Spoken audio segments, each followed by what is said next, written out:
Hey, deserving listeners, today's episode is about third culture kids.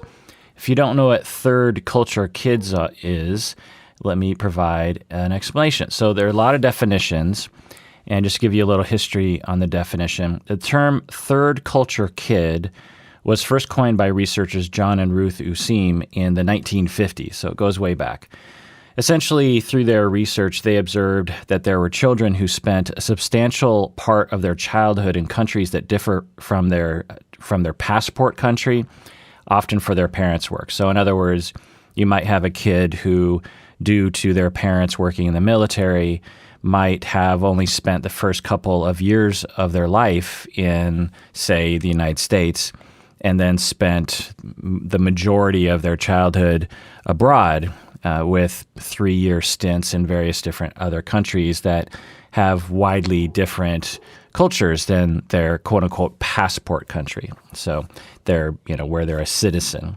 So these researchers in the 50s observed that there was this new phenomenon due to globalization or the ability to travel around the world and work around the world, that children were spending a good part of their childhood in countries that differ from their passport country. And there were some commonalities among these children in that on paper, say you have a kid from Wyoming, but he spends 2 years of his life in Wyoming and then 5 years in Korea and then 3 years in Brazil and then 4 years in Africa.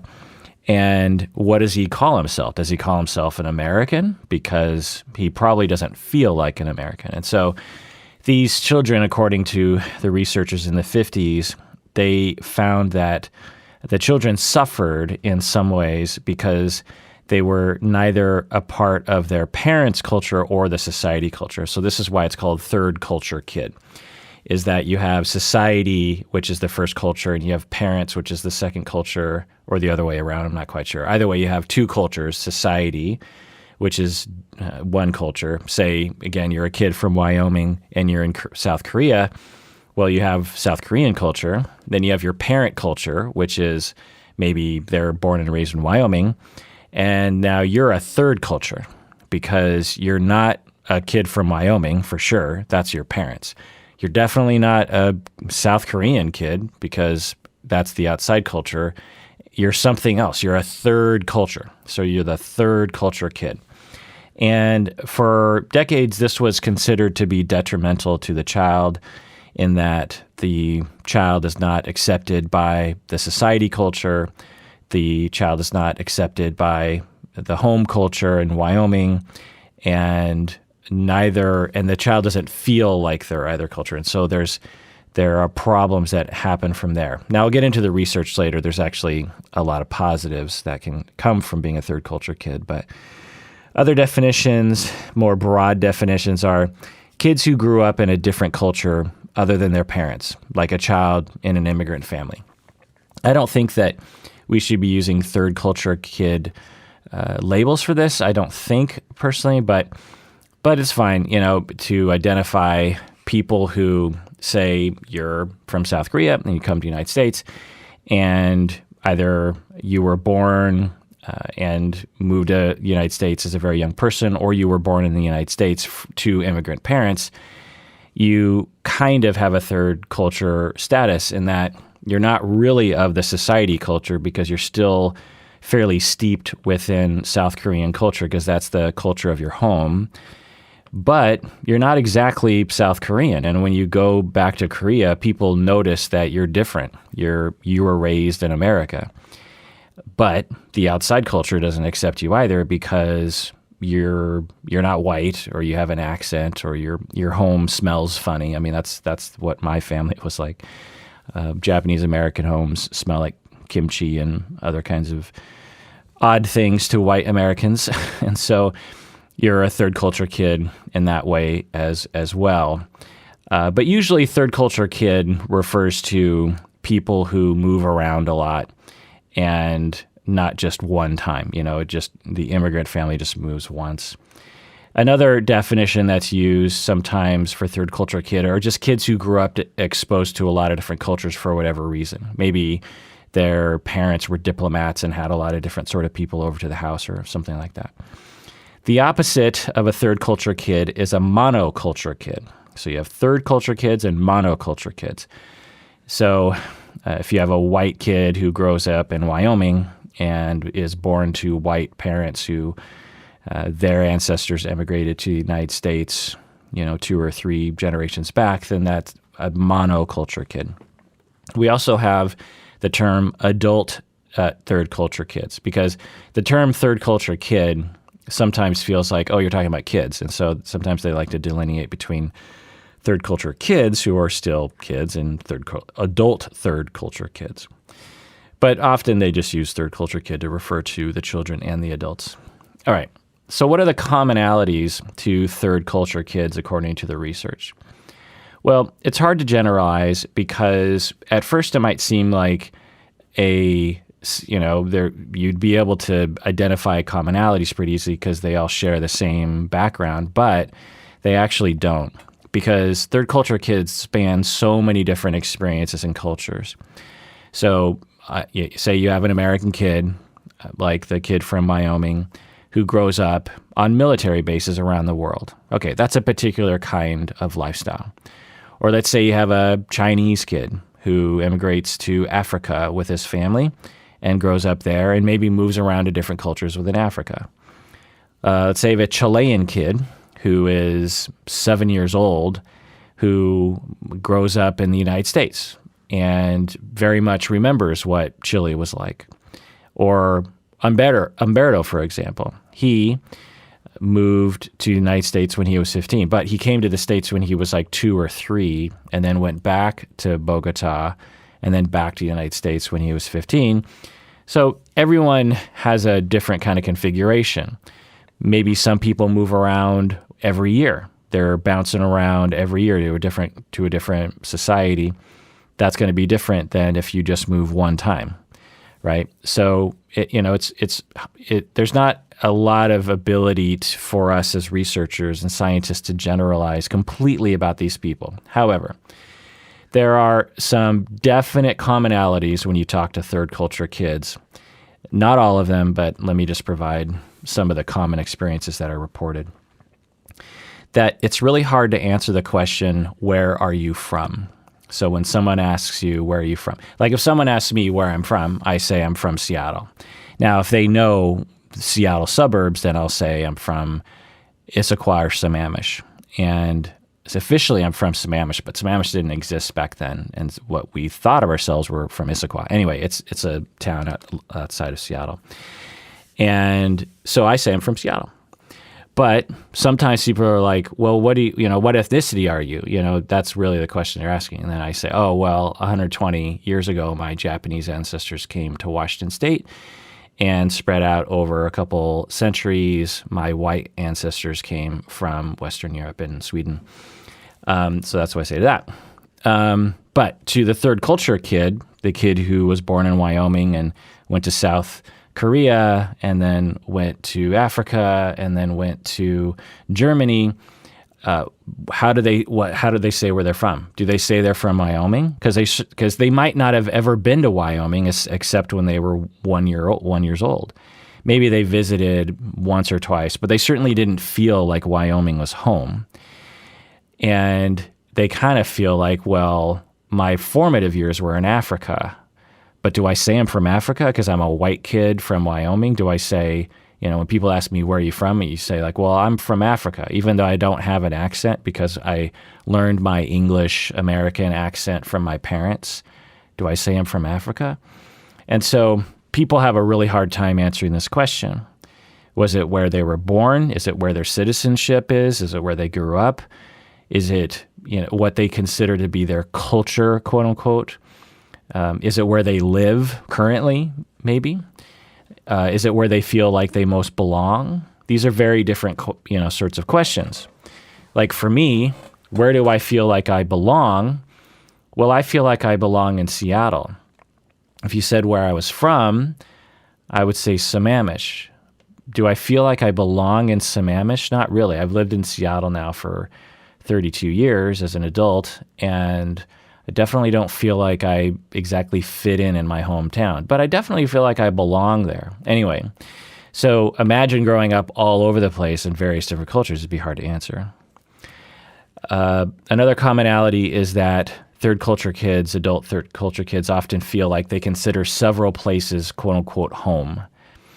Also, when they hear about other third culture kids, they suddenly feel heard and understood. So some of you listening right now, let's say you've never heard about third culture kid culture, and you are a third culture kid. And as I'm talking, you're thinking, oh my God, that's me. And a lot of third culture kids, because of the nature of them being scattered all over the world, sometimes they don't really have an opportunity to meet other people like them and feel like someone understands them. And so when they hear about other third culture kids on YouTube or something, or they run into one, or they listen to this podcast, suddenly they're just like, oh my God, that's me. I totally now understand. And when they meet other third culture kids, regardless of the background, oftentimes they feel like they finally fit in. It's similar to me that when I go to Hawaii, it's the only place in the world that I feel culturally like I fit in because of all the Hapa people, and Hapa referring usually to being part East Asian. So if I am in Hawaii or I'm just at an event and I just run into other Hapa people, even if they're half Vietnamese and half Black American, I still feel like I understand them better than I understand a full Vietnamese person, a full white person, or a full Black American person. There's something about being half East Asian and anything else that just feels like I get them and they get me in a lot of ways. And so when I go to Hawaii, it is just filled with half or part East Asian people. And I look like them, I talk like them, I eat like them. My values are similar to them.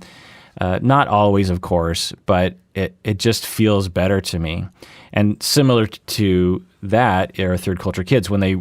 So in Hawaii, there are many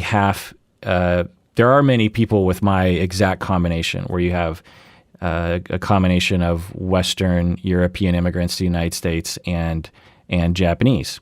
There's a fair amount of that.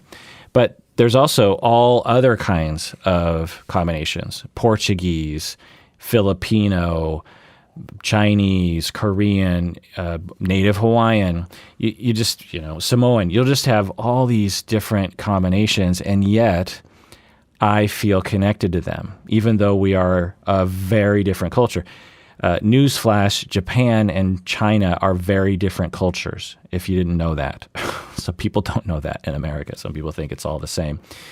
Especially as you get further away, the Philippines, Indonesia, Guam, these are like very, very different cultures from each other. And so for me to feel kinship with these people doesn't make a lot of sense, other than the fact that we're all Hapas.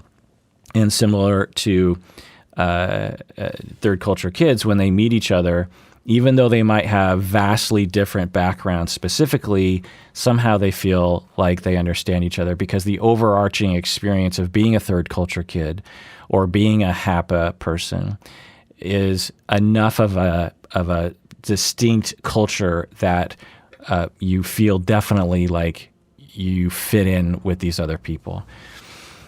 Similar to, regardless of your background, if you have chronic pain, for example, and you meet someone else who has chronic pain, regardless of their background, you'll feel a kinship with them, or migraines, or you had a miscarriage or something.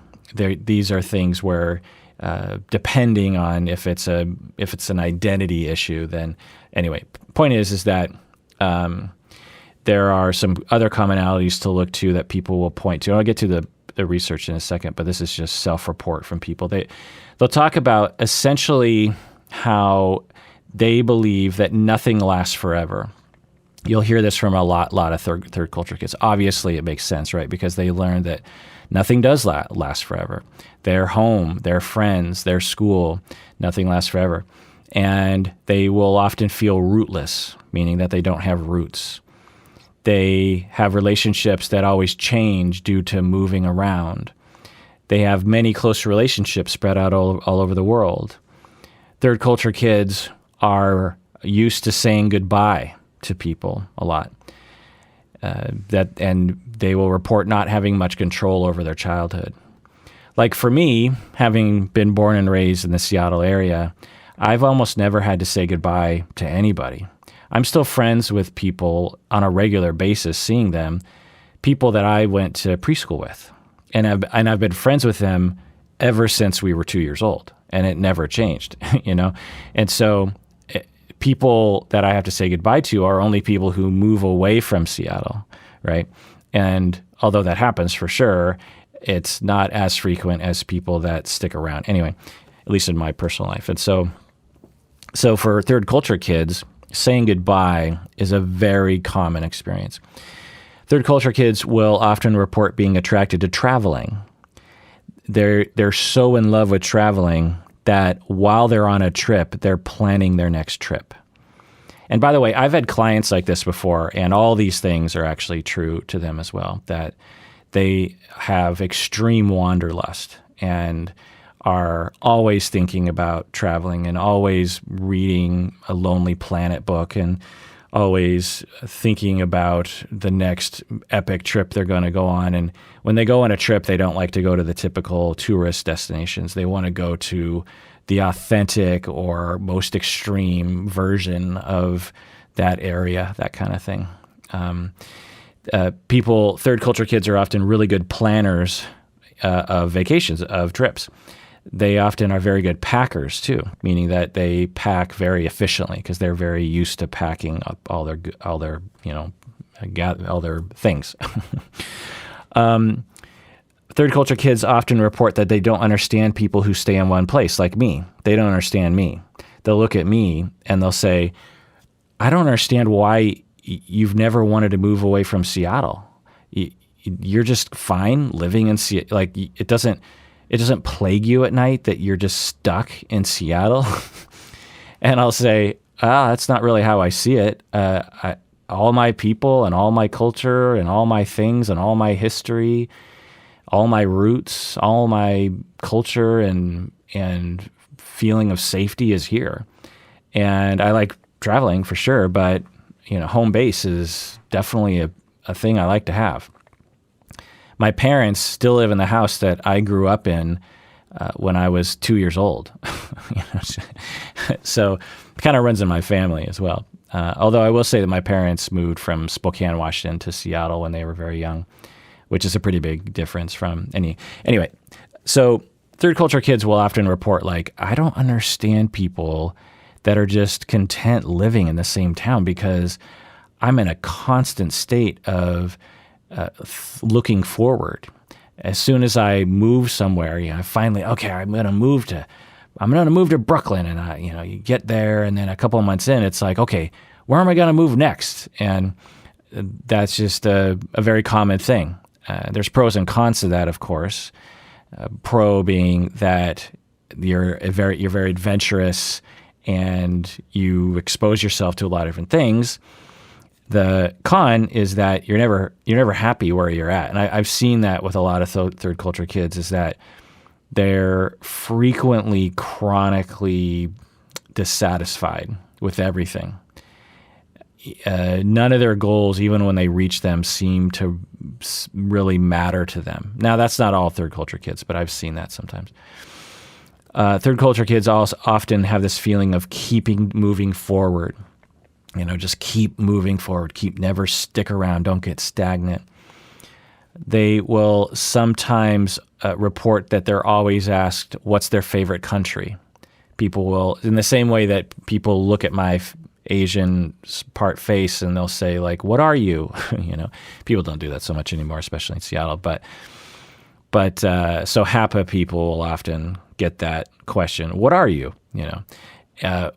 And for third culture kids, they'll often be asked this question, "What's your favorite country?" And there can be annoyances with being asked that a million times. Also, they often love different cultures and different languages. and they embrace change. So they might study languages their entire life. It's just really fascinating to them. They might be less patriotic, which makes sense. If they were, born and raised in all these different countries, they might realize, patriotism is kind of arbitrary. It's kind of weird, Whereas if you grew up in one country, then you're going to feel much more like you have your roots in that country and much more defensive of that country. But also you're going to be indoctrinated into whatever patriotism is of that region. Third culture kids often report that they're social chameleons, that were, because they grew up moving, imagine you move to South Korea and you have to fit in with this whole new group of people. And then you move to Africa and you got to fit in with all these people there. You learn how to fit in. You learn how to be a chameleon. You learn how to not stick out too much. Or maybe the way you deal with it is to stick out. But that's usually a part of the equation. Some sort of compensation has to be made, either becoming invisible so you can stay out of trouble, or learning how to stick out in a way that gets control over your social situation.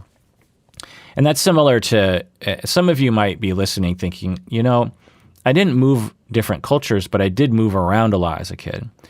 I moved around. I grew up in Canada, and I moved to a lot of different Canadian cities and towns, even within the same region. So the culture was the same, but I have a lot of these kinds of feelings as third culture kids because I was a social chameleon because I had to fit in new schools. So according to researchers, the poster child of the third culture kid is Barack Obama. He had a white American mother from Kansas. He had a African father from Kenya. He was born and raised in Hawaii until he was 6. He moved to Indonesia until he was 10. He moved back to Hawaii, and he talks about in his memoir how he used drugs as a teen to push questions of who he was out of his mind. So he was really struggling with who he was and his identity because he, again, white American mom from Kansas, and that's a particular culture from Kansas. African father from Kenya, that's a particular culture. Born and raised in Hawaii, which is very different from Kansas. Then from 6 to 10, moves to Indonesia, then back to Hawaii, then to various different American cities. And according to an article in the Journal of Cross-Culture Psychology written by Abe, 2018, quote, on one hand, Barack Obama, he has been praised for his remarkable ability to relate to people of diverse backgrounds and to consider issues from multiple perspectives. Yet, on the other hand, he has also been criticized for his aloofness and emotional detachment. Interestingly, these paradoxical sets of characteristics have long been considered to be quintessential traits of adult third culture children. End of quote. So it's interesting that this article is pointing out how Barack Obama, according to people around him, would say that he is able to see things from multiple perspectives. I would agree with that. And I would like to think that I'm that way too, based on my HAPA background. And yet, on the other hand, he has been criticized for his aloofness and emotional detachment, maybe because as he grew up and moved around a lot, he couldn't really attach to people because soon he would have to break those attachments. Imagine you're a 10-year-old kid and you finally found your friends or your teachers or your community, and then boom, you're back in Hawaii. Well, at age 11, you're thinking, why would I attach to people around me in Hawaii if I'm just going to have to say goodbye? As for me, as someone who was born and raised in one area, I never had to make that decision. In fact, it shows in my career. Just as one example, there's many examples of my career working out this way, but one example is that after graduating with my master's 4 years ago, I started working at the agency that I interned at, and so I didn't have to say goodbye to any. So I'm an intern, and I have a bunch of clients, and then I'm offered a job and I take it because I need a job. And two, I didn't want to say goodbye to any of my clients. And so I didn't have to terminate with any of my clients. And so I kept all my internship clients. I got more clients. And then I worked full-time at the agency for a couple years. And then I was able, because my private practice was doing well after a couple years, I was able to not work at the agency anymore. But because I couldn't say goodbye to any of these people, I decided to scale back to part-time. And then over time, I said, well, I'm not going to take any new clients. And so what I'm going to do is as clients terminate, then my caseload will just shrink. Well, fast forward a year or so later, maybe longer, and I have 3 clients. So I'm an employee of an agency in which I have just 3 clients, which is not a sort of viable employment to justify, right? And so my supervisor at the time, he just is like, look, we're just going to have to fire you because we can't have a part-time employee that's only here 3 hours a week. It doesn't make any sense. And so what I did with those clients, though, is I transitioned them to my private practice. So I've never had to say goodbye, and I don't do well with it, actually. It's been easier professionally as time has gone on. But anyway, so for people that are third culture kids, such as Barack Obama, it might be easier because you get used to it and you might sacrifice closeness and attachment with your relationships because you're like, well, I'm going to have to say goodbye to them anyway. Whereas someone like me never had to say goodbye, and so it's harder for me to even consider letting go of people. Anyway, so regarding Barack Obama, before I read these articles, I often felt like Barack Obama was one of my people, even though he's not Asian. He is mixed, so there is that. But he grew up in Hawaii. He ate Spam musubi. He seemed to understand Asian culture very well. His white mom from Kansas, like my mom was born in Kansas. And he seemed to fit in a lot of places. And that's me too. That's one of the things that I've thought about myself as a strength, is that I could always fit in with people. As an example, a sort of quintessential example, is when I was in high school, you have all your different cliques, right? Well, I was a jock for sure because I was captain of the football team and was known for playing American football, and played a lot of sports, but mainly football. And definitely fit in with the jocks and could do the locker room talk and could yell at people at halftime and get them all riled up. I was a football captain. It's a role that you play. It's a thing you have to do. And so there was that. But I was definitely also in the theater crowd. I was in plays. I was in music. I was a lead in South Pacific, the musical, and definitely I got a letter, a Letterman's jacket. People outside America listening right now, I have no idea what I'm talking about, but in America we have letters. And so when you get a letter, you can put the letter on your Letterman's jacket. It's actually not a letter. It's like a badge that you put on a Letterman's jacket. A Letterman's jacket. I don't know if kids do it today, but and it was sort of falling out of fashion in the 80s, but I still got my Letterman's jacket. But anyway, I lettered, for those who know, I lettered in American football, and I also lettered in theater. I was also in choir. I was in jazz choir, which was kind of like the elite singing choir, and we toured around. We went to California and stuff and won competitions, and that was a big deal. I was also in the nerds. My best friends were all nerds. I was definitely in the nerd group. Now, my group was sort of like an offshoot of the nerd class.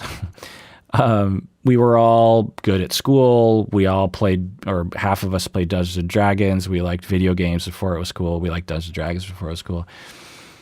And we, at dances, for example, did a lot of what we called dorking, which was just sort of making fun of things by dancing in really weird ways. So I was definitely in that group. And I always felt like I could fit in various different places. And I think it has something to do with the fact that I grew up as a mixed child, as someone that was not of my mom's culture and was not of my dad's culture. And when I stepped out into society, I was not of that culture either, because I grew up in the Seattle area, which is primarily white, particularly suburban East Side, at least back then. Now, ironically, there's a ton of Asians. Where I grew up, it's like a third Asians and South Asians. But when I grew up, it was just stark, just white as bread. And so when I walked out the door, I was definitely not of that culture. When I met up with my full Japanese relatives, I definitely didn't fit in with them. When I went to Japan, I definitely didn't fit in there.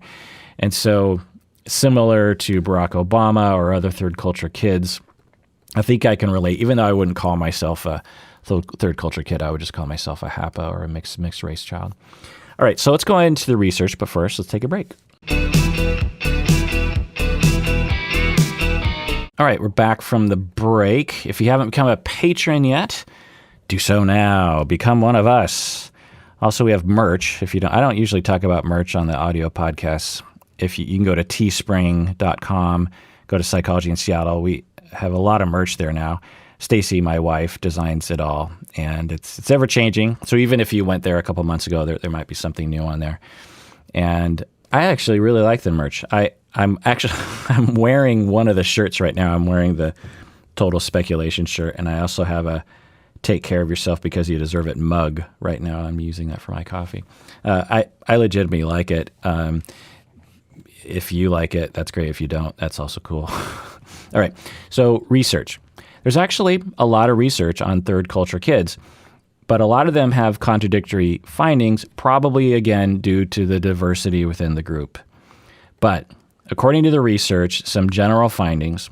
I've broken up all the research that I could find, and there's several studies, into this list of pros and cons. And not everyone are going to resonate with the pros and the cons, not everyone. But these are research findings regarding pros and cons of being a third culture kid.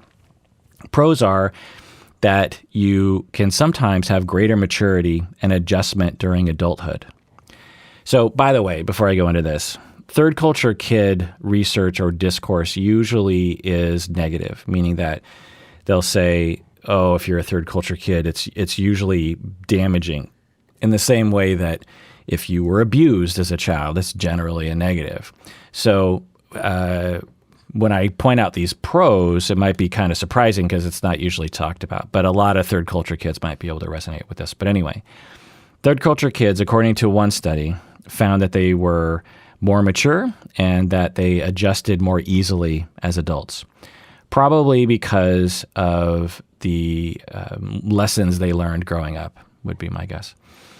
They also have higher levels of multicultural engagement, meaning that they have a more diverse set of friends or more diverse set of interests in terms of culture, which makes total sense. They can be more resilient as adults, meaning that when adversity happens to them, they bounce back more quickly. They have been shown to have higher levels of well-being, which is interesting, probably due to learning a lot of different cultures, having a lot of friends all over the world, experiencing new and interesting things. So higher levels of well-being. More adaptive, cognitive, and affective styles, meaning that when they're faced with difficulty, the way they think and the way they feel is more healthy. They're just adaptable in general, which makes sense because they had to be. They have an ability to relate to a diverse set of people, which makes sense. They're more interested in other cultures. They scored higher on cultural empathy, which of course makes sense. And they scored higher on open-mindedness, which of course makes sense given their experience. And of course, if you grew up in one town and never moved and weren't exposed to any other cultures and you're a monoculture kid, cultural empathy and open-mindedness would be less, according to research. All right.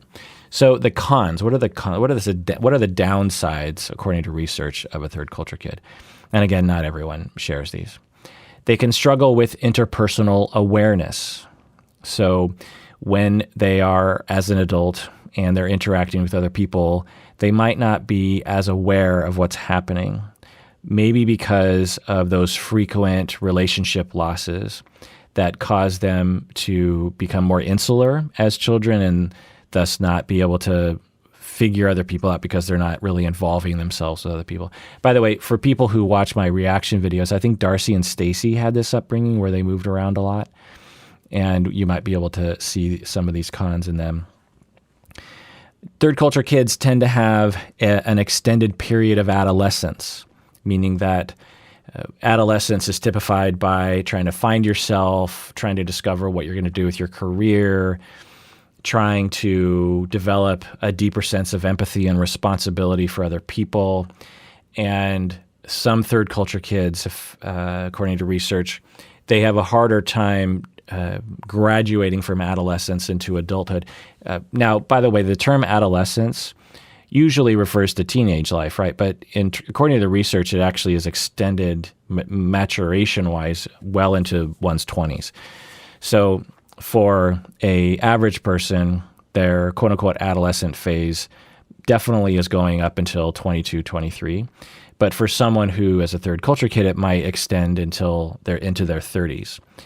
And people in their early 30s, third culture kids, might be able to relate very well to people in their early 20s in terms of still trying to find themselves, still trying to figure out what they're going to do with their life, still trying to figure out where they're going to live, still trying to figure out what their role is regarding their responsibility to their spouses and other kinds of people in their family. They may have difficulty developing a coherent sense of self, which of course makes sense, given that they don't even know what their culture is. They don't even know, who they are in terms of their society. And also they're bouncing around and maybe, I'll get to the conclusions later in a second, but let me just go through these. That they can often have a feeling of rootlessness, meaning that they don't have any roots anywhere. People with this background, third culture kids, will often have unresolved grief, meaning that throughout their life they had a lot of losses and they have a lot of grief feelings, and none of them were really resolved because it was just compounded one after the other. They can sometimes feel out of sync with their peers, particularly as children and teens, where they're just not really in sync with their peers, which can feel bad. And they can also score lower on emotional stability, meaning that on average, they might have more emotional volatility because of their lack of stability growing up in life. So here's my speculation, given all the research that I read, because some research says, being a third culture kid is wonderful, and other research says, actually, it's not so great.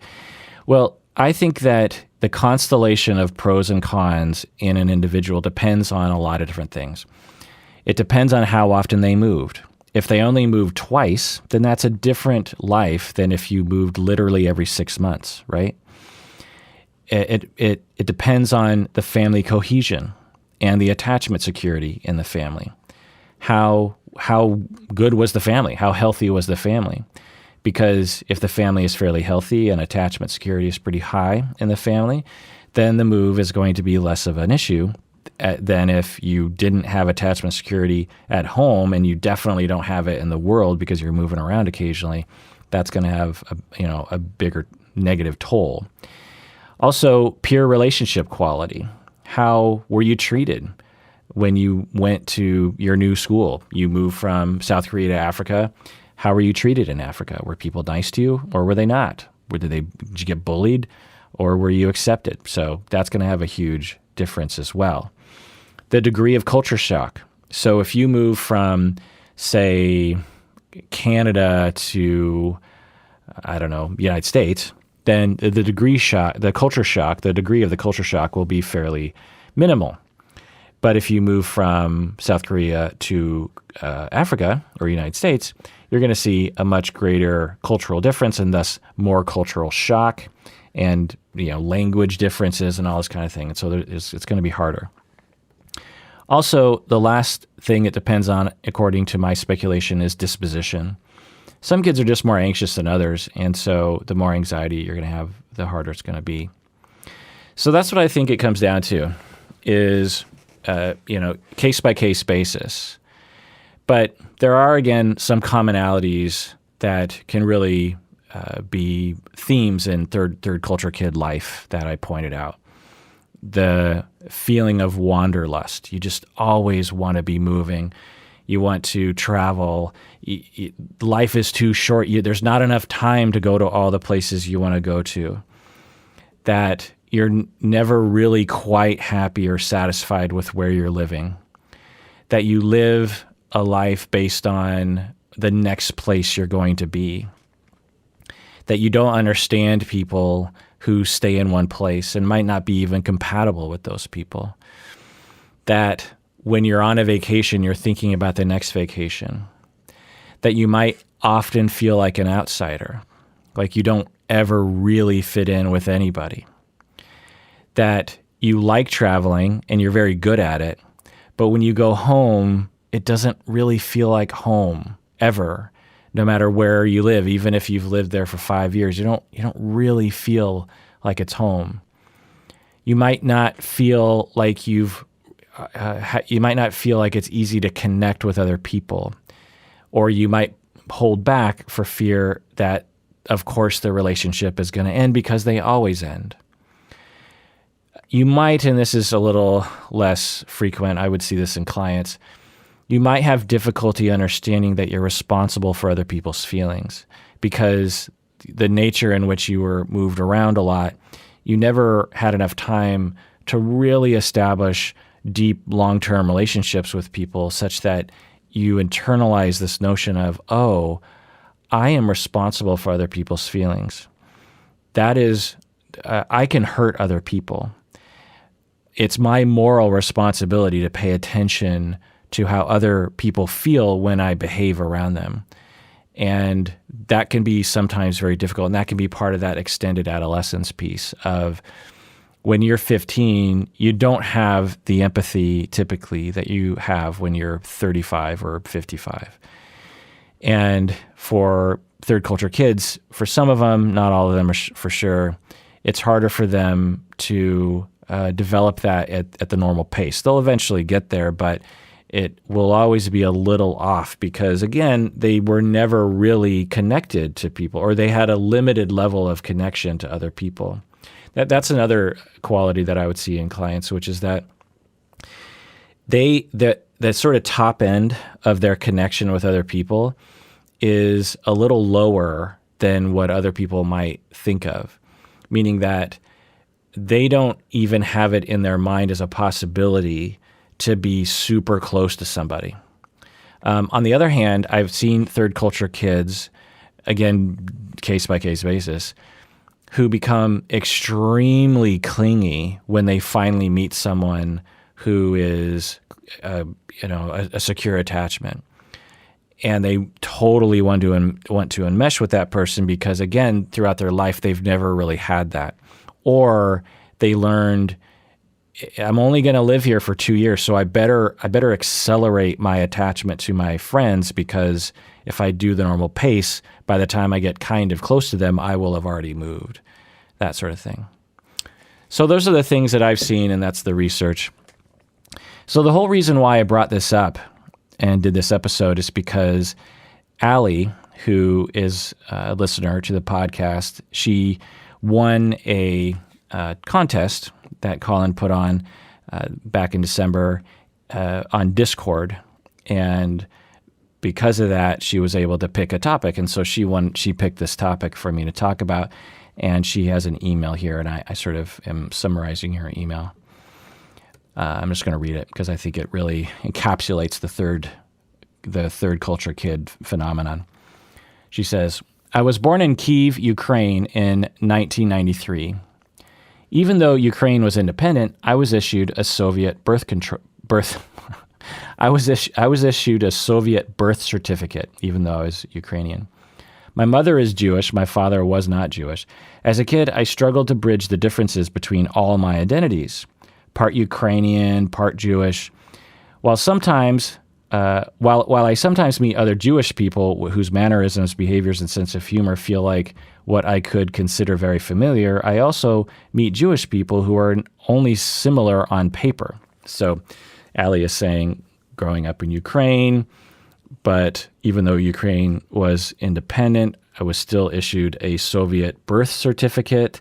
So was I Soviet? Was I Ukrainian? My mother's Jewish. My father was not. Am I Jewish? Is that my home? And so that kind of begins that third culture kid experience. When I was 6 years old, my family immigrated to Germany and lived in a small town. So again, moving from a big city like Kyiv to a small town in Germany, I felt completely lost, anxious, and confused. I didn't speak the language and had no idea how to interact with people there. It was hard to comprehend the general meanness and racism I was experiencing from those scary people in Germany. When I went back to Ukraine as a teenager, it was a bittersweet experience. So many things felt familiar in Ukraine. The people felt like home, and I felt more free and confident. I didn't have to worry about speaking Russian outside or who might hear it. I blended with the crowd. However, Ukrainian culture no longer felt normal to me, and this surprised me. So just chiming in here, I'm guessing that for Allie, she is 12 years old, and she's accustomed, acclimated a little bit to German culture. But I'm guessing there was a part of her that was always like, oh, but if only I could get back to Ukraine where all my people are. And then as a teenager, she goes back there and lives there. And although there were some benefits, she could speak the language and things felt familiar, the Ukrainian culture no longer felt normal to her, and this surprised her. I was surprised by how much my former hometown had changed. I felt grief over the loss of the life I didn't end up living if I had stayed there. I felt the pain of being uprooted. I began to feel like I belonged in multiple places and nowhere all at the same time. As an adult looking back, I think that my experience has made me more open-minded, humanistic, and compassionate. I enjoy learning about other cultures. I have an easy time picking up cultural similarities and differences. So just chiming in here. So Allie is reflecting a lot of the research and other qualitative and quantitative. When people ask me where I'm from, I struggle to answer. Do they want me to say where I live, where I lived before, where I lived the longest, where I was born? It's a complicated concept regarding what home is. I don't see myself as Jewish, as just Jewish. I don't see myself as just Ukrainian. I don't see myself as just German. Every time I try to identify with one culture only, it either feels like a glove that doesn't quite fit or like I'm an imposter. There's always a missing piece. When people try to assign me an exclusive cultural identity or tell me they don't think I am part of theirs to any degree, it feels upsetting. I feel restless frequently. Staying in a place for a long time makes me uncomfortable. I have no fears about moving somewhere different. In fact, on the contrary, it has an appeal to move somewhere. If I'm going to be rootless and always feel a bit out of place, why get tied down somewhere? The world is big. Home doesn't have to be a place I feel tied to. There is comfort in finding someone you don't have to explain your cultural aspects to. This comfort is actually, this comfort in itself actually feels very much like home. So just chiming in here, Allie is saying that although no place feels like home, when I find other third culture kids, they feel like home to me. Continuing here. It feels like humming a song and knowing with certainty that the other person will, without hesitation, start singing the lyrics. I learned that this feeling is not just limited to people who share my precise cultural background. End of email. Right. So I think that it's clear when you hear her describe her experience that Allie definitely is reflecting not only the qualitative research, but also the quantitative research. There's pros and cons. There's good things and there's bad things, but there's a lot of commonalities. Even when Allie meets someone who wasn't from Ukraine and moved to Germany, but might have been from Korea and moved to Africa, or might have been from Wyoming and moved to Brazil, and then over to China or something.